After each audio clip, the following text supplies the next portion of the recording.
बोलो विष्णु भगवान की जय, एकादशी माता की जय। राधे राधे मेरे प्यारे भाइयों बहनों माताओं व बंधुओं, आज एकादशी के दिन मैं आपको एकादशी की एक बहुत ही पौराणिक और पुण्य फल देने वाली कहानी सुनाने जा रही हूँ।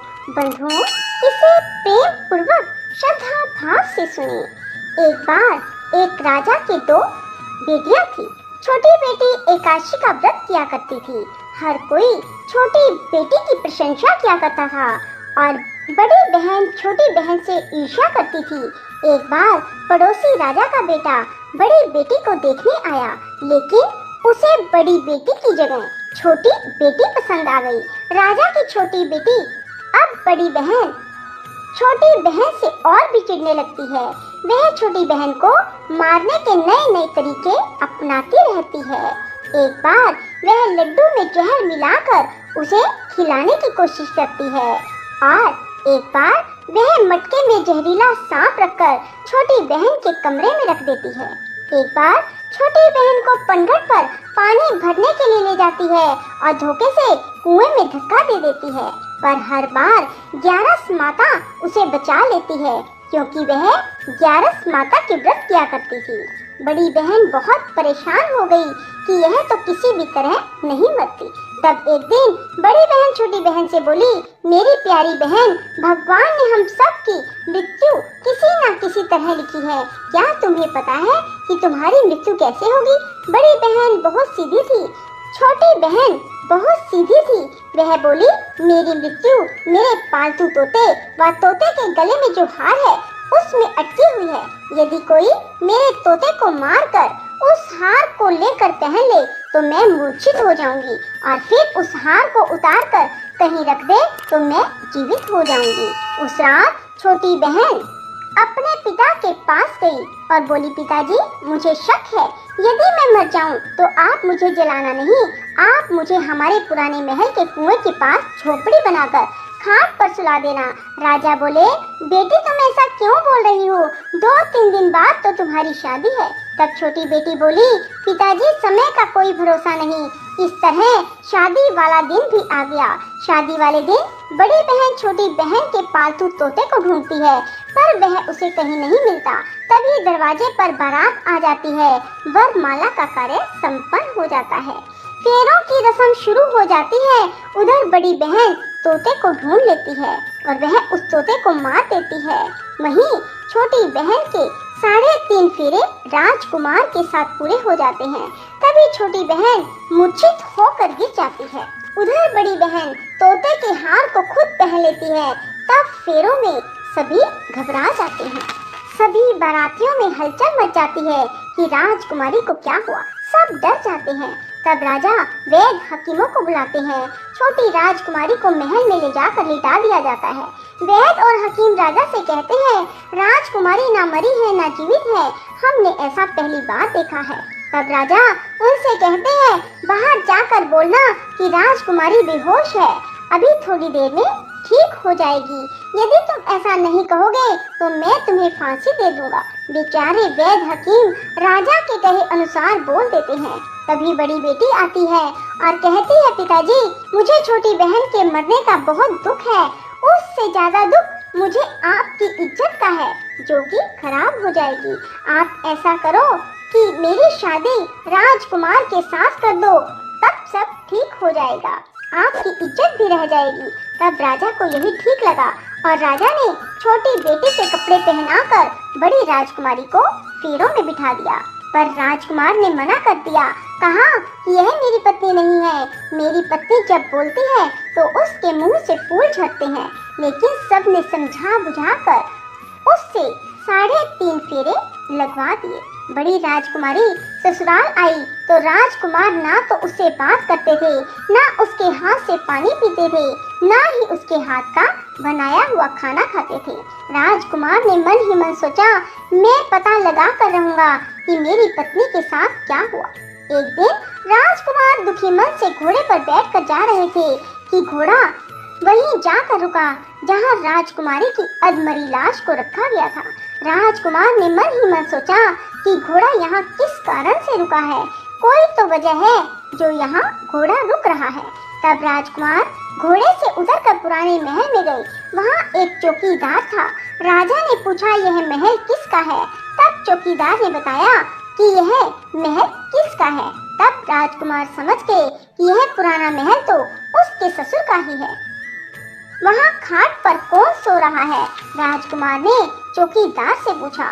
तब चौकीदार कहने लगा कि यह राजा की छोटी बेटी है जो शादी वाले दिन अधमरी हो गई थी। तब राजकुमार ने कहा कि यह तो मेरी पत्नी है, इसके साथ मैंने 3.5 फेरे लिए थे। तब राजकुमार ने चौकीदार से कहा, तुम किसी को ना बताना कि मैं यहाँ आया हूँ, मैं तुम्हें मुंह मांगी रकम दूंगा। चौकीदार ने हाँ कर दी और राजकुमार खाट के पास गया और बचे हुए 3.5 फेरे खाट के साथ ले लिए। राजकुमार उस दिन वहीं पर रहा और रात को भी वहीं रहा। छोटी रानी रात को खड़ी हो गई। उसने अपने पास अपने पति को देखा तो वह बहुत रोई। राजकुमार ने पूछा, बड़ी अजीब बात है, तुम शादी वाले दिन मूर्छित क्यों हो गई? तुम्हारे पिता ने मेरी शादी तुम्हारी बड़ी बहन से क्यों करवा दी, जबकि मैंने तुम्हारी बड़ी बहन को स्वीकार भी नहीं किया? तब तुम मुझे पूरी बात बताओ। तुम दिन भर तो मूर्छित थी, अब रात को जीवित कैसे हो गई? इसका भी राज बताओ। तब राजकुमारी ने अपने पति को तोते और हार वाली सारी बात बताई। यह भी बताया कि यह बात मैंने अपनी बड़ी बहन को बताई थी। एक बार मेरी बड़ी बहन ने मुझसे मेरी मृत्यु का उपाय पूछा, तब मैंने उसे पूरी बात बताई। मेरी बड़ी बहन मुझसे बहुत ईर्ष्या करती थी। उसने कई बार मुझे मारने की कोशिश की, पर ग्यारस माता ने मुझे हर बार बचा लिया। यह सब मेरी बड़ी बहन ने किया है। तोते के गले में जो हार था वह मेरी बड़ी बहन दिन में पहन लेती है और रात को उतार देती है। इसीलिए मैं दिन में मूर्छित रहती हूँ और रात को जीवित हो जाती हूँ।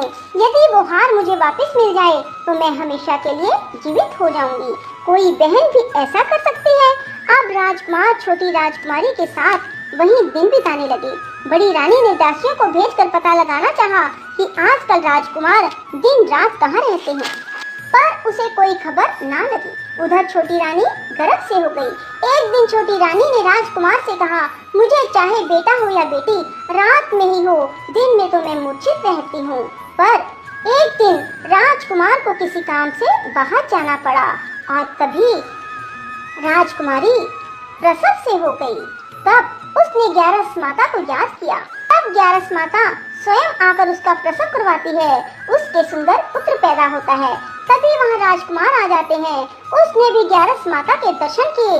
ग्यारस माता बोली, ये मेरी परम भगत है, और बोली, जब तुम्हारा बेटा 5 वर्ष का हो जाए तब तुम इसे अपनी पत्नी का हार लाकर पहना देना। देखते ही देखते कुंवर 5 वर्ष का हो गया। बेटा युवराज 5 वर्ष का हो गया। तब राजकुमार अपने बच्चे से कहते हैं कि बेटा युवराज तुम यहीं रहना, माँ की खाट के पास, मैं शहर से काम निपटा कर आता हूँ। तब बड़ी रानी के दास दासी राजा को वहाँ से आते हुए देख लेते हैं और बच्चे को उठवा लेते हैं। बच्चे के 2 टुकड़े कर दिए जाते हैं, एक टुकड़ा चक्की के नीचे और एक अपने पलंग के नीचे रख लेती है। तब वह ग्यारस माता को याद करती है और ग्यारस माता भीख मांगने के लिए बड़ी रानी के महल में आती है। तब बड़ी रानी अपने दास दासियों के हाथों भिक्षा भिजवा देती है, पर ग्यारस माता कहती है कि मैं तो तुम्हारी रानी के हाथों से ही भिक्षा लूंगी। तब वे जाकर उसे कहते हैं। तब बड़ी रानी खुद उसे भिक्षा देने के लिए आती है। तब ग्यारस माता बिल्ली का रूप बनाकर अंदर जाती है और उसके बच्चे के जो 2 टुकड़े होते हैं उन्हें इकट्ठा जोड़ देती है और उसमें प्राण फूंक देती है और उसे लेकर चली जाती है।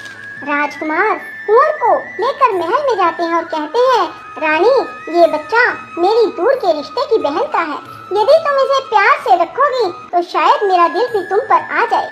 तब बड़ी रानी कुंवर को लाड प्यार से रखती है। तब एक दिन राजकुमार अपने बेटे से कहता है कि तुम अपनी मामी से हार मांग लो, हम ये हार लेकर तुम्हारी माँ के पास चलेंगे, पर ये बात अपनी मामी को मत बताना।